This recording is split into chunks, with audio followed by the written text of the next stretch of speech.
My parents decided to cancel my milestone 21st birthday dinner to fund my sister Brittany's luxury trip to Dubai. I stood in the kitchen holding the reservation confirmation I'd paid the deposit for while they told me my day didn't matter. When I tried to stop them, they exploded. My father Douglas screamed, "You're just jealous." "Shut up, there won't be any birthday celebrations here." Upset, I packed my bags and left the home. I didn't look back. But the next morning my phone rang. It was them. I stood there in shock trying to speak, but their voices were trembling. "Drop a comment and let me know where you're listening from and what time it is for you right now.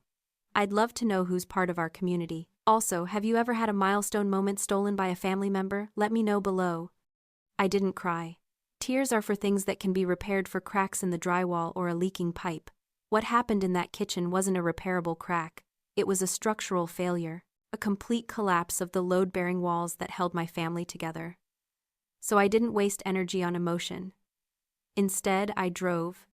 I navigated the dark highway toward the city, leaving the sprawling lakeside estate behind in the rearview mirror. That house with its manicured lawns and high ceilings was just like my family, impressive on the outside but rotting from the inside out. My destination was a small industrial loft in the design district, my architecture studio. It was midnight when I unlocked the heavy metal door. The air inside smelled of graphite coffee and old paper. It was the smell of order. Here, lines were straight, angles were precise. If a structure failed here, it was because the math was wrong, not because someone decided they loved the facade more than the foundation. I turned on the single desk lamp over my drafting table and sat down. My phone buzzed on the metal surface. A text from my mother, "Cynthia. You're being dramatic. Come back and apologize so we can enjoy your sister's launch week." I looked at the screen, analyzing the message like a flaw in a blueprint. There was no apology, no realization that they had just stolen $6,500 from me, money I had earned working overtime at the firm while studying full-time. Money my father Douglas had promised was mine to celebrate turning 21. They didn't see it as theft. They saw it as reallocating resources to the asset they valued most, Brittany. I placed the phone face down. Then I opened the settings. I didn't just silence it. I went into the custom configuration. I blocked notifications from Douglas, Cynthia, and Brittany. I set my status to "Do Not Disturb" indefinitely. For 21 years, I had been the family's shock absorber. I was the one who managed the schedules, who reminded Douglas of appointments, who balanced Cynthia's checkbook when she overspent on image maintenance. I was the foundation, unseen underground and carrying the entire weight of the structure so that Brittany could be the shining decorative spire on top. But a foundation doesn't scream when it cracks. It just shifts. And when it shifts, the whole building comes down. I opened my laptop. The screen glowed white in the dark room. I wasn't heartbroken. I was calculating. If they wanted to treat our relationship like a transaction, funding Brittany's lifestyle with my resources, then I would respond in kind. I opened a new file. I didn't label it journal or diary. I labeled it audit. If I was going to remove myself from the structure, I needed to know exactly how much weight I had been carrying. I needed to see the numbers. I needed to quantify the cost of my own existence in their eyes. The architectural term for this is a forensic analysis of failure. I typed the first entry. It wasn't about love. It was about logistics. I was done being the daughter. Tonight I became the auditor. And I was going to account for every single cent, every single hour, and every single sacrifice I had poured into a building that was never designed to shelter me. I stared at the blank spreadsheet, the cursor blinking like a steady heartbeat. It was time to open the invisible ledger I'd kept in my head for years. Tonight I was putting it on paper. Tonight I was calculating the exact cost of being Haley. I started with the most recent theft. $6,500. That was the budget for my 21st birthday dinner. It wasn't a gift. It was a promise. Douglas had looked me in the eye 6 months ago, after I'd won the Junior Design Award, and said, "We'll do it right, Haley. For once, we'll celebrate you." I had saved the date. I had booked the venue myself, putting down a deposit from my internship stipend, because I knew deep down they wouldn't get around to it. And then with a single conversation, that money was gone. "It's an investment in her brand," Cynthia had said, her voice dismissive, as if she were explaining why we needed new gutters. "Your birthday is a sunk cost, Haley. Brittany is a growth asset." I typed the numbers into the first row. Debit, $6,500. Reason, facade maintenance. But that was just the surface. I closed my eyes and let the memories flood back, not as painful moments, but as line items. I remembered being 16. I needed a laptop for my drafting software. It cost $1,200. They told me to get a job. 2 weeks later, Brittany needed a content creation kit, camera, lights, tripod. Cost $3,000. They bought it immediately. She needs the tools to succeed, Douglas had said. I added it to the ledger. Debit $3,000. Reason: speculative investment. I thought about the time I broke my arm falling off a ladder while fixing their roof because Douglas was too cheap to hire a contractor. I drove myself to the urgent care. I paid the copay. When I got home, cast on my arm, Cynthia asked if I'd remembered to pick up Brittany's dry cleaning. Debit: emotional labor. Cost: priceless. It wasn't just about money, it was about the emotional tax, the cost of being the foundation, while Brittany was the facade. A foundation is essential. It bears the load. It stops the walls from cracking and the roof from caving in. But no one looks at a foundation. No one admires it. They only notice it when it shifts. And they only value it for what it holds up. Brittany was the facade, shiny, expensive, and completely non-structural. She added no stability to the family, only curb appeal. She drained resources to maintain an image of wealth and success that we didn't actually have. And I was the one pouring concrete into the cracks, reinforcing the beams, paying the bills they forgot, smoothing over the conflicts they started. I looked at the total sum at the bottom of the screen. It was staggering. Not just in dollars, but in dignity. I had spent 21 years paying rent for the privilege of being ignored. I had been subsidizing my own neglect. I felt a cold, hard clarity settle over me. This wasn't a family dynamic. It was a bad business deal. And like any smart architect, when you realize a project is structurally unsound and financially ruinous, you don't keep building. You don't add another story. You issue a stop work order. I saved the file. Then I opened my email. I drafted a message to the venue canceling the reservation for my birthday. I drafted another to the bank, removing my authorization from the joint account I'd let them access for emergencies. I wasn't just walking away. I was closing the account. The ledger was balanced, and they were in the red. The silence from my end was absolute, but on the other side of the digital wall the noise was deafening. I sat in my studio, scrolling through the feed on a burner account I used for market research. I didn't need to unblock them to know what was happening. Brittany's life was a public performance and my parents were the stage managers. The first photo from Dubai went up at 10 in the morning. It was a selfie from business class. Brittany was holding a flute of champagne, her lips puckered in a practiced pout, the lie-flat seats visible in the background. The caption read, "Spoiled by the best parents in the world. Dubai, we're coming for you. Dubai dreams, luxury life, ignore the haters." I zoomed in on the image. That glass of champagne. That seat. That smile. It wasn't just a vacation photo. It was a receipt. That was my 21st birthday. That was the money I had saved, the promise Douglas had made, dissolved into carbonation and filtered through a flattering lens. A few minutes later, a text came through from Douglas. Because I had set my phone to do not disturb rather than blocking them completely, I needed the evidence. It arrived silently. "Haley, stop being dramatic. We need you to go to the lake house. The mail needs to be brought in and the koi need feeding. Don't ruin Brittany's launch week with your attitude." I stared at the words. There was no apology, no acknowledgement of the theft, just a command. Go to the estate, do the chores, maintain the perimeter. In architecture, you learn about symbiotic structures, elements that rely on each other to stand. But in biology and in my family, the dynamic was parasitic. I had always assumed I was the scapegoat because I wasn't enough. I wasn't shiny enough, loud enough, or famous enough. But looking at that photo of Brittany and then at the demand from my father, I finally understood the blueprint of our dysfunction. It was a parasitic symbiosis.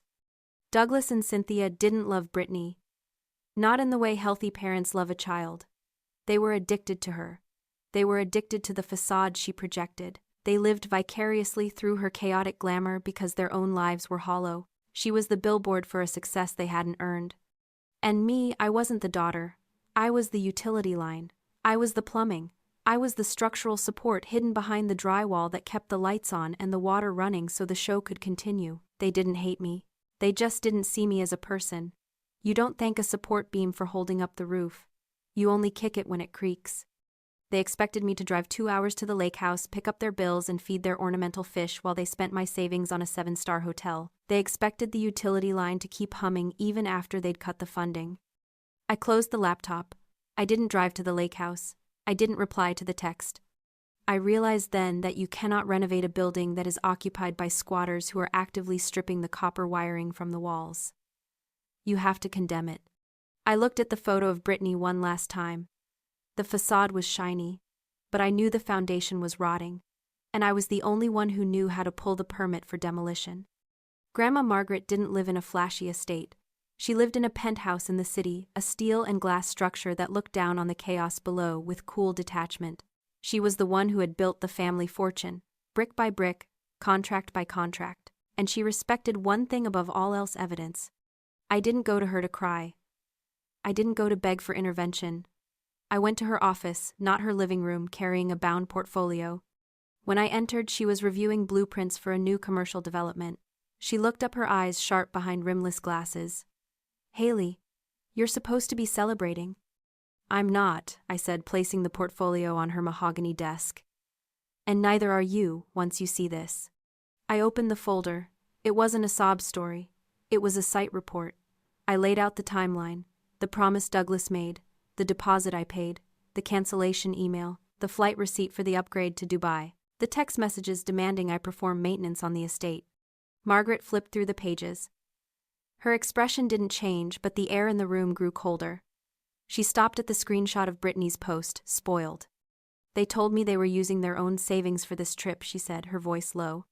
"They don't have savings, Grandma," I said. "They have an allowance. The one you give them. And when they run out of that, they siphon from the maintenance budget. And when that's gone, they take from me." I showed her my bank statements from the joint account I'd finally closed. The small withdrawals over the years, $20 here, $50 there. Testing the perimeter, I explained. And then the big one, my birthday fund. Gone. Margaret closed the folder. She took off her glasses and set them down. It was the terrifying calm of a CEO deciding to liquidate a subsidiary. "I built this family like I build skyscrapers," she said. "Strong foundation, clear hierarchy.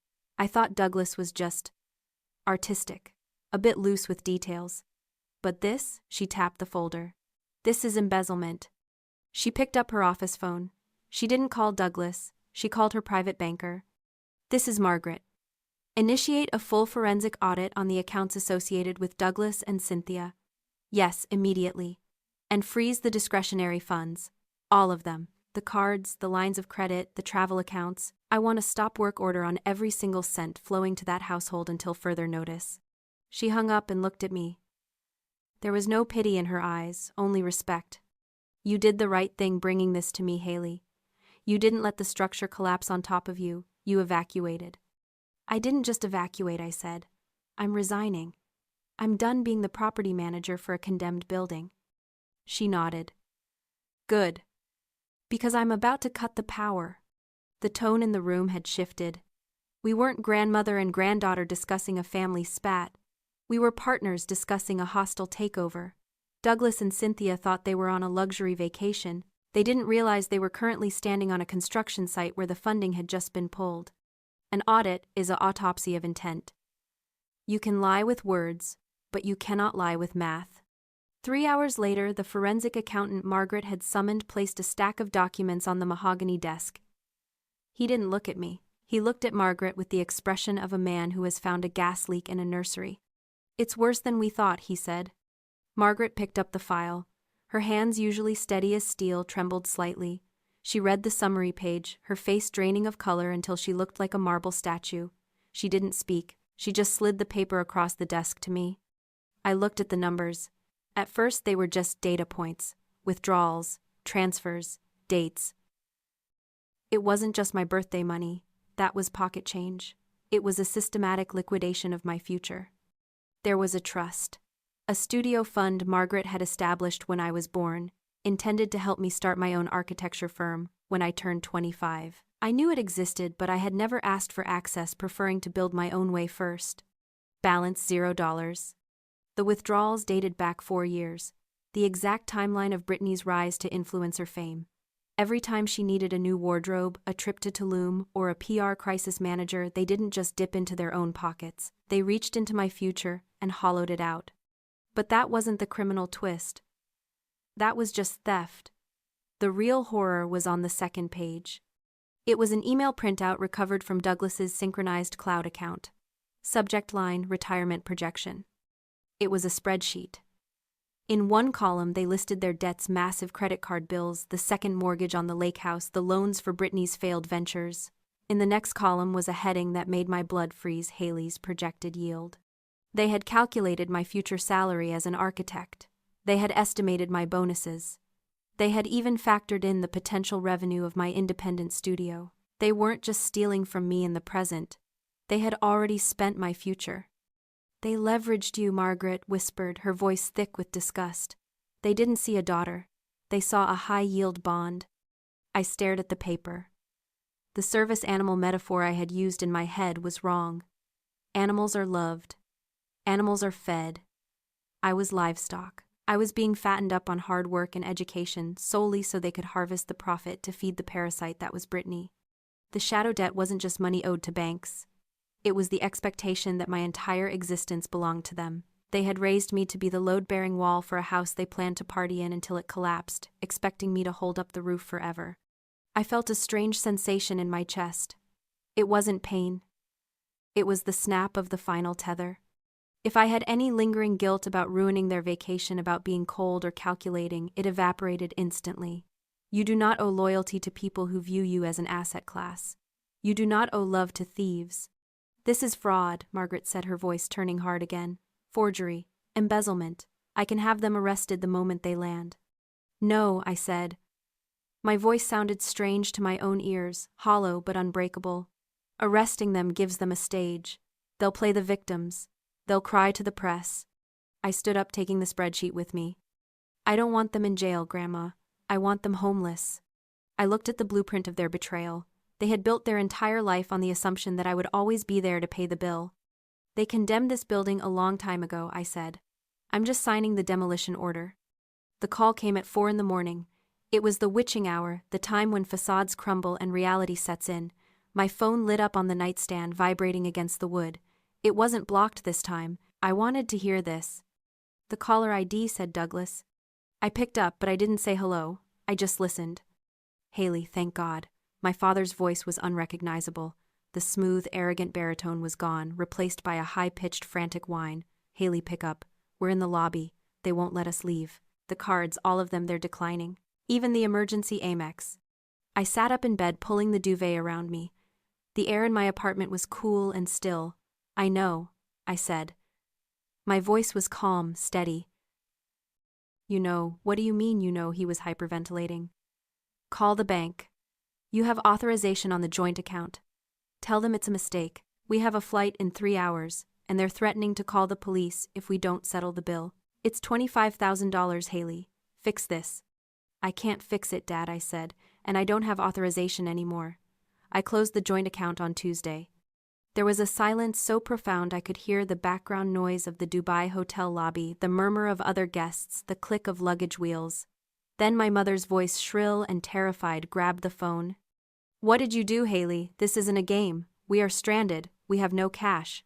Brittany is crying in the bathroom. She can't post anything because the hotel cut off the Wi-Fi. You are ruining her launch. I didn't ruin anything, I said. I just stopped paying for the renovation. What are you talking about? Douglas shouted back on the line.